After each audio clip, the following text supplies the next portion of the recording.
Hi, welcome to a Talk About. I'm going to be reviewing Mariel of Redwall, the fourth book of the Redwall series by Brian Jacques.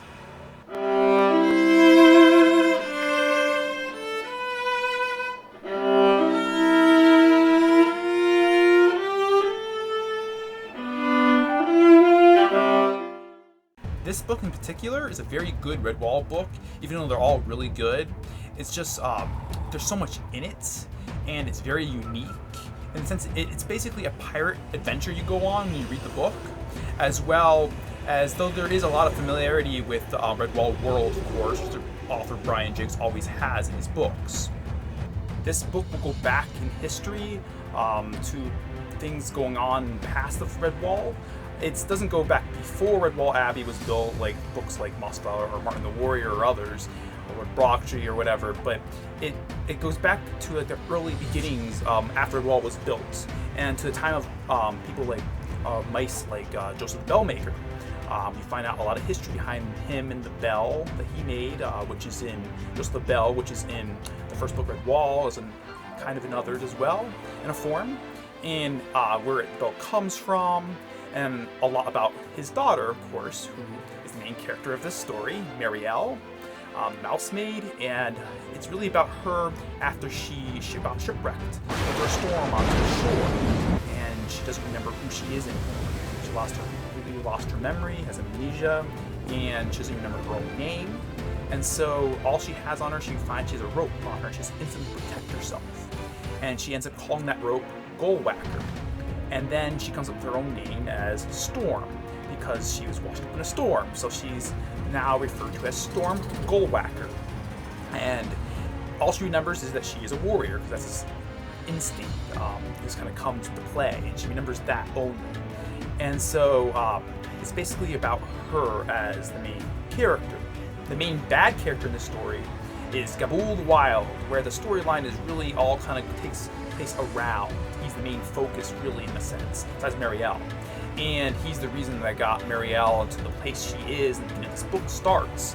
And he had captured her, enslaved her and her father, and he basically tossed her out the sea to die. And so they become like mortal enemies.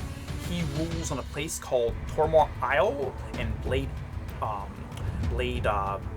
Fort Bladegirt, and he calls himself a lot of things. He calls himself King of the Sea Rats, Lord of Tormore Isle, Warlord of all the rodent corsairs, Captain of Captains, and he's a really terrible character who just kind of rules the Iron Fist in a way. And the place he rules, to me, kind of, it's a pirate island, basically. It reminds me of the real historic places like Port Royal or Tartuga. And if you know those places, if you watch the Pirates of the Caribbean movies from the franchise, they were actually real places, pirate islands where people came to like party, and after they got a bunch of booty, it's kind of the go-to. And the islands basically had a lot of ship captains that come there, spend their time there. But of course, Kabul's basically is the king, though. In that way, it's a little different. He does have alternate role, but there's a lot of ship captains that come through, and this is the main focus for all the sea rats of the sea, basically. Mariel ends up starting off wandering around the land a bit. She meets creatures that basically, she kind of finds herself at Redwall eventually. She kind of led there a little bit, and along their way, near the end, she meets a hare named Tarquin, who is a very funny, hilarious kind of creature who I love hares, and he has an instrument he carries along with him called a harelina, and he's always doing like ridiculous songs he made up and singing, and he kind of drives everybody crazy, and he's really in love with a hare named Rosie. He lets everybody know about it and sings about it, and I find it actually kind of funny how Redwall always ends up having these funny creatures come to it, even though there are a lot of serious hares out there, like in Salamandestra. But it's just kind of funny how, and they do end up turning up later too, but it's just funny how the funny ones always end up at Redwall. I mean, I like it, but it's just interesting. And there are, again, if you like feasts, there are feasts in here. I really like how the author can really make a just regular meal sound like a feast in a way. Like, it sounds so good, you feel like you want to eat after you read those pages. Gabul is a very evil, twisted, murderous creature. He has a throne he rules off of, which is made of his victims' skins. So it's kind of really terrible. He does, and he basically starts off like right away. He chops off somebody's hand because they oppose him as an example for others. He's always killing others, for example. They'll oppose him. He like goes after them, and he's really smart though. You'll find he really knows how. He might be even smarter than all the good creatures. He's very. He knows how to set ingenious traps for people, and he just knows his warfare and his hand-to-hand combat and everything.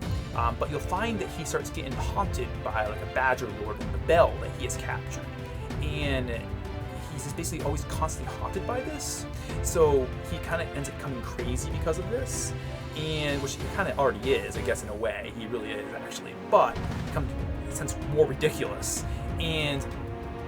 But you could have to partially blame it for the lack of sleep, basically, because he keeps having lack of sleep throughout because he can't sleep because of the dreams and the bell, which is going off, haunting him and everything. But you'll really find that you should really read it just for the traps alone he sets and the different scenarios, and it's just brutal, and you know something's coming up, something's gonna happen, but what's gonna happen, and it's really a lot of fun. So Grey Patch is really the secondary bad evil villain of the story. He's like second in command. He starts off with Gabul while they kind of have a history in the past, and he basically ends up betraying Gabul because he sees him kind of going crazy, so he leaves him with his ship. And of course Gabul sends out a hunt for him, and there's all his captains after, and basically he offers a big reward. And he kind of is really deceptive and like really tricks the crews into doing this. And it's really cool how he plays this out. And so they're all very desperately trying to find him.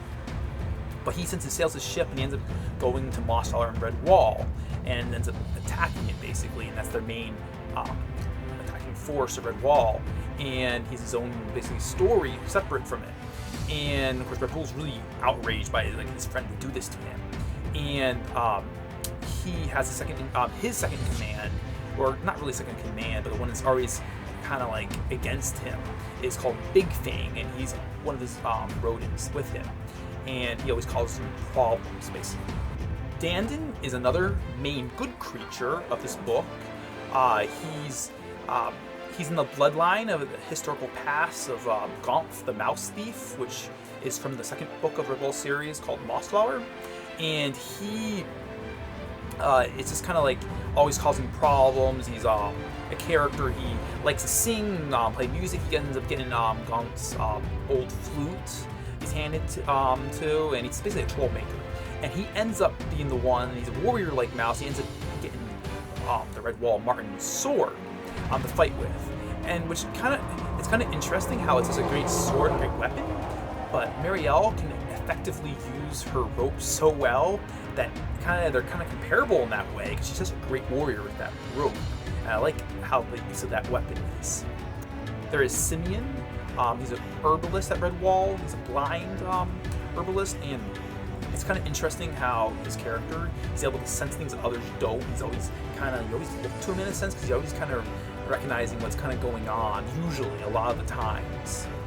I really like the Dibbins in this book, who, if you don't know who the Dibbins are, you get to know them in Redwall as the young children, or mice, or squirrels, or whatever, of Redwall. And I actually really enjoyed reading them, and I think you would find enjoyment reading about them too, because you kind of really get brought into the world by the author, and it's kind of a lot of fun, and it's really kind of actually fun to read about them, especially certain ones as they go about on their own adventures at Redwall.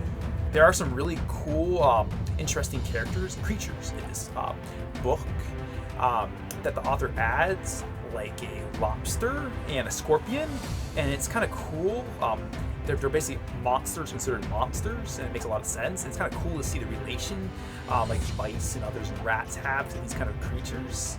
I really liked how he added them to this. So Dandin Tarquin and Dury Quill end up kind of like tricking, conniving their way in a fun way to get on Mariel's adventure to go seek her enemy, and they end up going with her, and by the use of an old poem they find, it's like a map, but it's a poem, and it's really kind of cool, and they have to find their way along the way. This adventures and this map they have, an old adventure that had come by Redwall in the past. There's also Rowan Blade Wisestripe, who's a badger lord of Salamanderstrun, who really takes on the enemy with this real big might force he has. He's a big, strong badger, and he takes out a bunch of them. It's really cool watching him in his direction, and he actually comes to the story and how he goes until the end. He's a really cool creature. Like, you feel like he's always going to take out the foe no matter what. It's really cool. Seeing badger lords, and this one is in particular is very, very, very, very great of a warrior, even compared to other badger lords.